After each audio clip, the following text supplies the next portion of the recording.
अगर आपको जॉगिंग के लिए स्पोर्ट्स शूज चाहिए तो आप कौन से ब्रांड के स्पोर्ट्स शूज पहनना पसंद करोगे? या तो फिर आप एक हेल्दी लाइफस्टाइल फॉलो करते हो या तो फिर जिम जाते हो, तो आप कौन से ब्रांड के जिम वेयर पहनना पसंद करोगे? और मान लेते हैं कि आप एक एथलीट हो या तो फिर स्पोर्ट्स पर्सन हो, तो आप कौन से ब्रांड के स्पोर्ट्स वेयर पहनना पसंद करोगे? चलो मैं 10 सेकंड के लिए वेट कर लेता हूँ। आप मुझे कमेंट सेक्शन में अपने प्रीफर्ड ब्रांड बता दीजिए। कर दिया कमेंट? अब ज़्यादातर लोगों की प्रीफर्ड ब्रांड होगी नाइकी। मार्केट में और कई सारी ब्रांड्स हैं जैसे कि एडिडास, पुमा, रीबॉक, स्केचर्स, अंडर आर्मर जैसी बड़ी बड़ी कंपनीज। उनके भी तो प्रोडक्ट्स अच्छे आते हैं। तो नाइकी क्यों सबसे ज़्यादा मेजॉरिटी मार्केट शेयर होल्ड करता है? एंड नाइकी ही ऐसी ब्रांड है जो लगातार कई डिकेड से स्पोर्ट्स वेयर की इंडस्ट्री में डोमिनेट कर रहा है।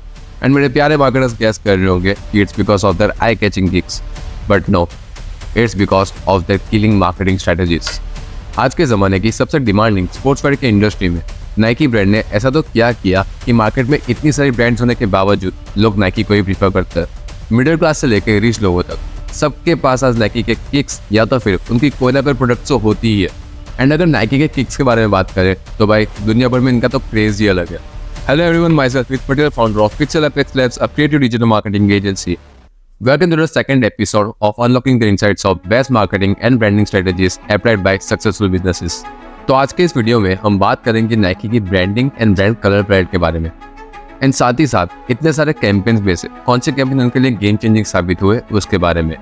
एंड डिजिटल प्लेटफॉर्म पे उनकी टारगेट ऑडियंस के एक्यूरेट डेटा को उन्होंने एआई एंड टेक के साथ कैसे लेवरेज करके एक एक्सपोनेंशियल ग्रोथ हासिल की, उसके बारे में हम डिटेल में बात करेंगे।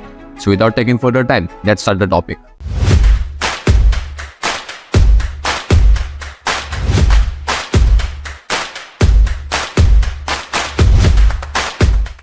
अगर उनकी ब्रांड कलर पैलेट के बारे में बात करें तो नाइकी प्राइमरीली यूज करता है ब्लैक एंड व्हाइट कलर को। एंड साथ ही साथ ओकेजनली वो लोग यूज करते हैं orange colour and different shades of grey colour. Occasionally का मतलब क्या होता है? ओकेजनली इन द सेंस कि जैसे कि कोई ब्रांडिंग के टाइम पे या तो फिर कहीं भी उनका प्रोडक्ट लॉन्च हो रहा है उसके ब्रांडिंग के टाइम पे, साथ ही साथ पैकेजिंग के टाइम पे भी वो लोग ऑरेंज कलर यूज करते हैं most of the time.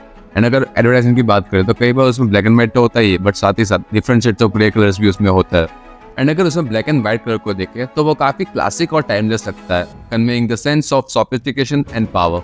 And उसमें आगे बढ़ते ही हमें देखने को मिलता है कि वो लोग ऑरेंज कलर को भी यूज करते हैं। तो ऑरेंज कलर क्या शोकेस करता है? एनर्जी एंड एंथुसियाज्म को, साथ ही साथ क्रिएटिविटी, इनोवेशन एंड काफी अटेंशन ग्रैबिंग कलर रखता है वो। तो गाइस आप देख सकते हैं कैसे एक ब्रांड छोटी छोटी चीज़ों में ध्यान रख के कैसे कलर पैलेट रेडी करता है, एक एक पीसेस को जोड़ के वो चीज़ें रेडी होती है। इसीलिए मैंने अपनी पिछले वीडियो में बताया था कि भाई अगर आप एक ब्रांड स्टार्ट करने का सोच रहे हो तो अपने ग्राफिक डिजाइनर का माथा कहाँ स्टार्ट करो। अगर आपने ब्लिंकिट की लास्ट मेरी केस स्टडी नहीं देखी हुई है तो लिंक मैंने डिस्क्रिप्शन में दे के रखी है, तो जाके चेकआउट कीजिए उस वीडियो को। एंड इसी के साथ हमें भी पता चलता है कि कैसे नाइकी ने एक मिनिमलिस्टिक डिजाइन को और एक एल्गो को फॉलो करके एक पूरी कलर पैलेट रेडी की हुई है, ताकि कोई कंफ्यूजन ना हो ब्रांड को आइडेंटिफाई करने के लिए। बिकॉज ये जो इन्होंने कलर रखे हुए स्पेसिफिक ये लोग ने, साथ ही साथ शूज का जो मार्क है, ये सारे इंडिकेटर्स को फॉलो करके एक ब्रांड इमेज क्रिएट की होती है जो स्पेसिफिकली टारगेट करती है स्पोर्ट्स पर्सन को या तो फिर एथलीट को। इसीलिए आगे बढ़ता है टारगेट ऑडियंस पे। नाइकी की जो टारगेट ऑडियंस है वो 4 टाइप्स में डिवाइड होती है। Number 1 is athlete and fitness enthusiast. उसमें भी 2 कैटेगरीज आती है। Number 1 is core target audience and second is सब टारगेट ऑडियंस। नाइकी की जो कोर टारगेट ऑडियंस है उसमें इन्वॉल्व होता है प्रोफेशनल एथलीट्स, स्पोर्ट्स पर्सन जो नहीं एमेच्योर होते हैं, ज़्यादातर उसमें एक्टिव होते नहीं है। मतलब कि एथलीट में भी क्या चीज़ होती है कि बहुत सारे टाइप के स्पोर्ट्स आते हैं। तो यूजुअली इसमें क्या लोग प्रीफर करते हैं कि उसमें कंफर्ट अच्छा मिले, साथ ही साथ उनका परफॉर्मेंस अच्छा हो। तो उसके लिए जो नाइकी की एक टारगेट ऑडियंस बनती है वो काफ़ी वाइड बन जाती है उस चीज़ में। बिकॉज सब लोग उसमें ऐसे नहीं होते हैं कि पर्टिकुलर कोई एक स्पोर्ट्स पे ज़्यादा फोकस रहते हो। तो तभी आती है सब कैटेगरी। सब कैटेगरी इन द सेंस कि जैसे कि अगर मैं बास्केटबॉल प्लेयर हूँ, फुटबॉल प्लेयर हूँ, तो अगर मैं बास्केटबॉल खेलता हूँ तो मुझे उसे बास्केटबॉल के लिए शूज़ अलग से चाहिए रहेंगे। फुटबॉल खेलता हूँ उसके लिए मुझे स्टड्स अलग से चाहिए रहते होंगे। साथ ही साथ अगर मैं रनिंग करता हूँ, रनिंग के लिए मैं अलग से शूज लूँगा, जैसे कि एयर मैक्स उनके जो शूज़ आते हैं वो मैं लूँगा उस चीज़ में। तो इसी तरह इसकी 2 कैटेगरीज बनती है, which is 1 core category and second is सब कैटेगरी। एंड उसमें इस सेकंड टारगेट ऑडियंस की बात करें तो उसमें लाइफस्टाइल कंज्यूमर्स आते हैं। नाइकी की ये जो टारगेट ऑडियंस है वो यूजुअली बिलीव करती है stylish and trendy athletic wear में। मतलब कि अगर उनके आपने रिसेंट कैंपेन्स देखे हो, ओके, जैसे कि जस्ट डू इट वाला कैंपेन जिसमें माइकल जॉर्डन है, तो उसमें उनके जो लिमिटेड एडिशन होते हैं लोग उसके फैन होते हैं। यूजुअली वो लोग बाय करेंगे वो सेलिब्रिटी के लिए। साथ ही ट्रेविस स्कॉट के लिमिटेड एडिशन हो गए वो भी लोग बाय करते हैं, उनके फैन बेस जो होते हैं वो लोग उसको बाय करते हैं। एंड देखा जाए तो पूरे वर्ल्ड वाइड ग्लोबली इसके भी कंज्यूमर्स बहुत ज़्यादा है, जो यूजुअली टारगेट करता है यूथ कल्चर को। मतलब कि second and third target audience, मतलब कि second is lifestyle consumers and third is youth culture. ये दोनों कहीं ना कहीं एक दूसरे के साथ इंटरकनेक्टेड है, क्योंकि यूथ ही तो होता है जो एक काफ़ी ऐसे सेलिब्रिटी से इन्फ्लुएंस होकर स्पोर्ट्स के लिए, म्यूजिक के लिए, कोई ना कोई अपने शौक के लिए ये सब खर्चे करते रहते हैं। एंड खर्चे इन द सेंस लोगों के अलग प्रेफरेंस होता है, बट इनका जो कंज्यूमर बेस होता है वो काफ़ी बढ़ता जाता है। एंड इसी से नाइकी की एक अलग ब्रांड आइडेंटिटी बनती है, बिकॉज वो यूथ कल्चर को, मतलब कि जो पॉपुलर कल्चर होते हैं उनको भी सपोर्ट करता है, एंकरेज करता है, सेलिब्रिटीज को भी वो एंकरेज करता है। एंड उसके बाद जो नाइकी की लास्ट टारगेट ऑडियंस है वह ग्लोबल कंज्यूमर्स। उसमें उनकी कोई स्पेसिफिकेशन नहीं होती है कि मुझे ये टाइप के शूज़ चाहिए, ये टाइप के जिम वेयर चाहिए, स्पोर्ट्स वेयर चाहिए, नहीं, ऐसा कुछ नहीं होता है। मेनली अगर उनको जो भी अच्छा लगता है तो वो नाइकी की चीज़ें मंगवा लेते हैं, just for a life style thing की भाई नहीं, मैं देखो नाइकी की चीज़ें पहनता हूँ, ब्रांडेड चीज़ें पहनता हूँ। तो ये टाइप के कंज्यूमर्स भी होता है जो यूजुअली इन्वॉल्व होता है ग्लोबल कंज्यूमर्स। उसके बाद आगे बढ़ते हैं नेक्स्ट पॉइंट पे, जो है social media marketing. Basically Nike uses social media marketing to make communities out of them.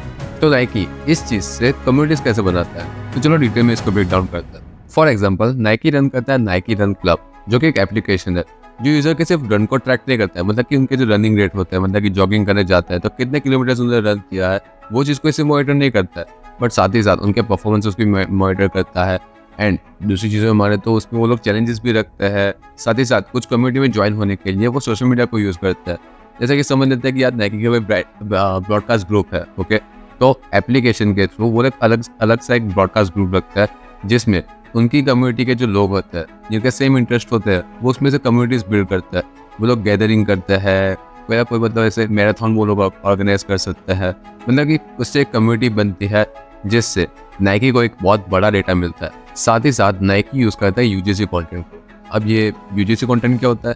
UGC content होता है यूजर जनरेटेड कंटेंट, जिसमें नाइकी क्या स्ट्रेटेजी यूज़ करता है कि भाई नाइकी अगर कोई प्रोडक्ट बना रहा है तो सिर्फ वो प्रोडक्ट नहीं है, वो एक लाइफस्टाइल है।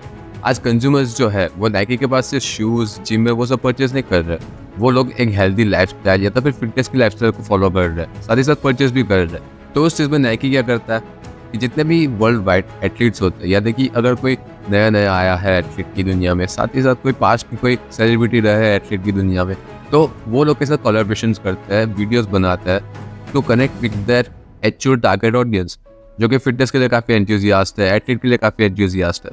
तो इसमें आपने एक चीज़ नोटिस की होगी कि नाइकी की जो सोशल मीडिया मार्केटिंग है वो बेसिकली डिपेंड करती है उनकी टारगेट ऑडियंस के बिहेवियर पे। जैसे कि उनके जो फिटनेस एंथुसियास्ट होते हैं वो लोग बेसिकली उनकी नाइकी की रन क्लब की जो ऐप है वो यूज़ करते ही होंगे, उसमें से वो कम्युनिटी बनाते होंगे और उसमें मिलते भी होंगे जो उनके स्पेसिफिक इंटरेस्ट के बारे में जहाँ कंसर्न हो, या तो फिर उनके वाइब मैच करते हो फिटनेस के लिए, वो सब चीज़ों में। साथ ही साथ उनके जो आइडियल्स होते हैं एथलीट की दुनिया में, फिटनेस की दुनिया में, जिम की दुनिया में, वो सबको फॉलो करके वो इन्फ्लुएंसर कोलैब्स करते हैं, काफ़ी सारे उसमें कोलैबोरेशंस होते रहते हैं। तो इससे हमें पता चलता है कि अगर आप अपने टारगेट कंज्यूमर्स को समझोगे, कस्टमर के एक्सपीरियंस को समझोगे, तो आपको एक अच्छी सोशल मीडिया मार्केटिंग की स्ट्रेटजी मिल सकती है विद एक्यूरेट डेटाज। अभी इसमें मैंने एक वर्ड यूज़ किया, कस्टमर एक्सपीरियंस। तो नाइकी कस्टमर एक्सपीरियंस को कैसे उसमें ज़रा यूटिलाइज करता होगा, मतलब कि कस्टमर एक्सपीरियंस को वो लोग इम्प्रोवाइज कैसे करते होंगे। नाइकी यूज़ करता है डिजिटल चैनल्स को to connect with the target audience. तो अगर सिंपल लैंग्वेज में समझे तो नाइकी यूज़ करता है डिजिटल चैनल्स को, जैसे कि सोशल मीडिया हैंडल्स हो गए, एप्लीकेशन हो गई, वेबसाइट हो गई, उनकी जो टारगेट ऑडियंस है या तो फिर जो इनके प्रोडक्ट्स को परचेस करते हैं उनको एक्सपीरियंस कैसा मिला उस चीज़ में, कंफर्ट कैसा था। अगर एयरमैक्स की बात करें तो उसमें वो कंफर्टनेस कैसे थी, साथ ही साथ बास्केटबॉल शूज़ की बात करें तो उसमें उसकी क्वालिटी कैसी थी, तो वो सब चीज़ें बहुत मैटर करती है। तो उसमें वो कहाँ से कनेक्ट हुए, डिजिटल चैनल्स से। इसीलिए बोलते हैं कि अगर ऑटोमेशन आप करते हो किसी भी टैग के थ्रू या तो फिर सोशल मीडिया में अगर ऑटोमेशन टूल आप यूज़ करते हो तो उसमें अपनी 24/7 नज़र रखो, क्योंकि उससे ही आपको एक कलेक्टिव डेटा मिलता है जिससे आप अपने प्रोडक्ट को सुधार सकते हो। एंड नाइकी की इसी इनिशिएटिव की वजह से आज उनकी सेल्स की जो कन्वर्जन रेट है उसमें 15% का उछाल आया हुआ है। मतलब कि आप समझ सकते हो कि सिर्फ एक कस्टमर एक्सपीरियंस के फीडबैक फॉर्म्स या तो फिर एक होम पेज की मदद से आज उनकी सेल्स में कितना बड़ा एक ग्रोथ दिखने को मिलता है। एंड उसके बाद जो पॉइंट आता है वो है नाइकी का सबसे best marketing campaign with Michael Jordan. I need the greatest basketball shoe that's ever been made. Who's the player? Michael Jordan.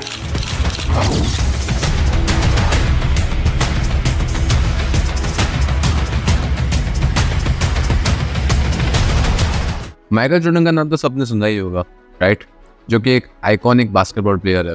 तो स्टोरी को थोड़ा रिवाइंड में समझते हैं। उस चीज़ में हुआ क्या था कि माइकल जॉर्डन एंड नाइकी दोनों ही काफ़ी सफ़र कर रहे थे अपने इंडिविजुअल करियर्स में। मतलब कि उनका एक डाउनफॉल पीरियड ही चल रहा था उस चीज़ में। सो इन 1984 जॉर्डन ने अपने फर्स्ट लीगल कॉन्ट्रैक्ट को साइन किया हुआ था, जो कि 5 साल का $2.5 मिलियन की डील थी। और जैसे कि मैंने बोला, नाइकी एंड माइकल जॉर्डन दोनों ही अपने डाउनफॉल में थे और काफ़ी अपने करियर के ब्रेक डाउन पॉइंट पे आ चुके थे। तो उसी टाइम पे उनके पास एक ही ऑप्शन बचता है कि भाई चलो रिस्क लेते हैं, जो भी होता है वो देखा जाएगा, एंड कुछ कॉन्ट्रोवर्शियल चीज़ें क्रिएट करते हैं। तो बास्केटबॉल की जो पूरी इंडस्ट्री है उस चीज़ में, गेम में वो लोग अलाउ नहीं करते कि कोई भी प्लेयर जो है वो किसी ब्रांड को रिप्रेजेंट करे। तो सो माइकल जॉर्डन ने ऐसा तो क्या किया था कि भाई इतनी बड़ी कंट्रोवर्सी खड़ी हुई एंड नाइकी का एक सक्सेसफुल मार्केटिंग कैंपेन रेडी हुआ। तो उसमें क्या किया था कि NBA की जो पॉलिसी होती है उसमें ब्लैक एंड रेड कलर के जो शूज़ होते हैं वो कम्प्लीटली बैन रखे गए थे। तो उसमें माइकल जॉर्डन ने उस गेम में पीटर मोरे, जो कि नाइकी के क्रिएटिव डायरेक्टर है, उन्होंने एयर जॉर्डन 1 को डिज़ाइन किया हुआ था, उन्हीं के शूज़ पहने हुए थे। एंड उसी कंट्रोवर्सी की वजह से माइकल जॉर्डन पे $5,000 का एक फाइन लगाया गया था कि उन्होंने उनकी पॉलिसीज को ब्रेक किया हुआ था। एंड नाइकी वॉज लाइक, देख लेंगे भाई, भर लेंगे जो भी फाइन होगा वो। लेकिन उससे नाइकी के सेल्स में जो उछाल आया हुआ था वो काफ़ी रिमार्केबल था। उन्होंने सिर्फ 6 मंथ में जो $65 के रिटेल प्राइस में वो जो स्नीकर लॉन्च हुए थे उसमें काफ़ी मिलियंस का धंधा किया था। एंड उसके तुरंत ही बाद नाइकी ने रन किया था बैंड नैरेटिव, जो कि उनका एक एडवर्टाइजिंग कैंपेन था। एंड उसी की मदद से उनके जो एयर जॉर्डन्स की जो पूरी सीरीज थी वो $70 मिलियन में सेल हुई थी। एंड उससे नाइकी ने मोर देन $100 बिलियन का एंड ऑफ द ईयर में प्रॉफिट भी किया था। तो इससे हमें क्या सीखने को मिलता है कि भाई जब कंपनी के सेल्स एकदम डाउन हो जाते हैं, कोई ऑप्शन बचते नहीं है, तो चुपचाप हमें जो कुछ भी हमें अपॉर्चुनिटीज मिलती है उसमें हमें मार्केटिंग स्ट्रेटेजी को ग्रैब कर लेना चाहिए। Because we all know that आज ऑडियंस जो है उनको क्या चाहिए, कंट्रोवर्सी चाहिए, बिकॉज वो लोग एंटरटेनमेंट के लिए सोशल मीडिया पे आते हैं। तो काफ़ी ये नाइकी कोई ऐसी एक ब्रांड नहीं है जिसने ये स्ट्रेटेजी को यूज़ किया हुआ है। आज हज़ारों ऐसी ब्रांड है जो काफ़ी कंट्रोवर्शियल कंटेंट के थ्रू या तो फिर कुछ ना कुछ ऐसा कंट्रोवर्शियल कंटेंट बना के एक अलग सी ब्रांड आइडेंटिटी क्रिएट कर रहा है, उससे सेल्स में भी काफ़ी तगड़ा उछाल रहा है। एंड इन्हीं सब स्ट्रेटेजी को जान के आ जाते हैं नेक्स्ट पॉइंट पे, जो है market share. As of 2023, Nike holds a significant market share estimated to be around 38.68%। अगर उनके कॉम्पिटिटर्स के बारे में बात करें तो एडिडास उसमें ओन करता है 15% मार्केट शेयर को, अंडर आर्मर ओन करता है उसमें 5% मार्केट शेयर को, एंड पुमा ओन करता है 3% मार्केट शेयर को। एंड बाकी की जो मार्केट शेयर बचते हैं वो आ जाते हैं अदर ब्रांड्स में, जैसे कि कैंपस हो गया, रिबॉक हो गया। बहुत सारी नई नई उसमें ब्रांड होती है जो कि चीप प्राइस में शूज़ बनाती है एंड बेचती है। तो उसमें काफ़ी सारे कंज्यूमर्स होते हैं, उनकी मार्केट काफ़ी बड़ी है, बट उसमें भी नाइकी डोमिनेट करने के लिए कुछ ही % के पीछे है। तो नाइकी की इस मार्केटिंग केस स्टडी से हमें क्या सीखने को मिलता है कि अगर नाइकी जैसी वेल एस्टेब्लिश्ड ब्रांड को भी मार्केटिंग के लिए डिजिटली एंड ट्रेडिशनली दोनों वेज में इतनी स्ट्रेटेजीज की जरूरत पड़ती हो, तो भाई आज के इस नई जनरेशन के एंटरप्रेन्योर्स को क्या लगता है कि वो ब्रांडिंग, डिजिटल मार्केटिंग, इन सब के बिना ही अपने बिजनेस को ग्रो कर लेंगे? एंड यही एंटरप्रेन्योर्स होते हैं जो 6-8 महीने में अपने बिजनेस को माइंड अप करते होते हैं गिव अप करके। So don't keep that mentality that marketing is an expense. Keep investing your valuable capital on branding, tech, and other essential things which builds brand's repo in the market. Because we all know कि एक platform पे marketing करने से आपको customer का कितना ज़्यादा data मिलता है, एंड उसी कस्टमर डेटा को यूज़ करके आप अपने प्रोडक्ट को एनहेंस भी कर सकते हो। बिकॉज प्रैक्टिकली सोचे तो बिजनेस पैसों पे तो चलता ही है, बट साथ ही साथ कस्टमर के एक्यूरेट डेटा को, उनके इनसाइट्स को, एंड साथ ही साथ उनके बिहेवियर को भी समझना बहुत ज़रूरी होता है। So that is it for today, guys. Thank you so much for watching this video till the end, and this was the complete explanation of Nike's best marketing and branding strategies. अगर कोई point मुझसे miss out हो चुके हो तो आप मुझे comment section में जरूर बताना, तो हम नेक्स्ट वीडियो में कवर अप कर देंगे। And if you really like this video and got some valuable insights from this case study, then do hit the like button, and साथ ही साथ मेरे चैनल को सब्सक्राइब करना मत भूलना, and do hit the bell icon to never miss another case study from Pixel Apex labs.